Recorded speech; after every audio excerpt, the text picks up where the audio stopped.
Unraveling the Meaning of Wooden. Hello, dear learners. Today, we'll dive deep into the word wooden and uncover its various meanings and uses in the English language.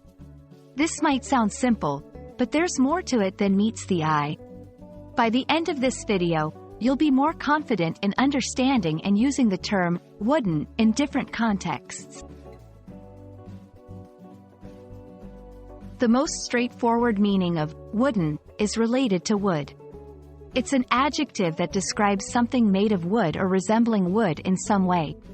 Examples: she placed the books on a wooden shelf. The wooden statue looked very realistic. Wooden doesn't only refer to objects made of wood. Figuratively, when used to describe a person's behavior or way of speaking, it implies that they are stiff, unnatural, or lacking fluidity. This might be because they're nervous, unenthusiastic, or simply not expressing themselves well. Examples: his speech was wooden and lacked emotion. She danced in a wooden manner, looking as if she was uncomfortable.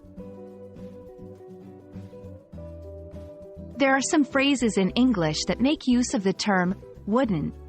Let's explore a few. 1. Wooden spoon.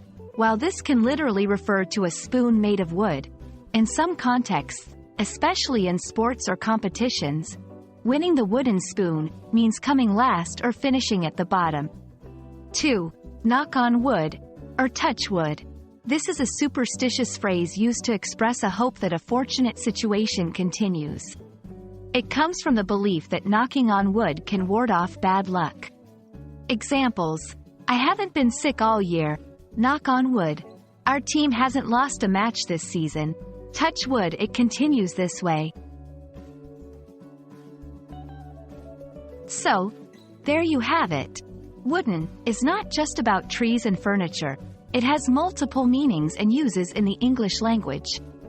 Whether you're describing a literal wooden object or pointing out someone's stiff behavior, now you know how to use it aptly. We hope this video has been enlightening, and remember, English is a language full of nuances. So keep exploring and learning. Happy studying!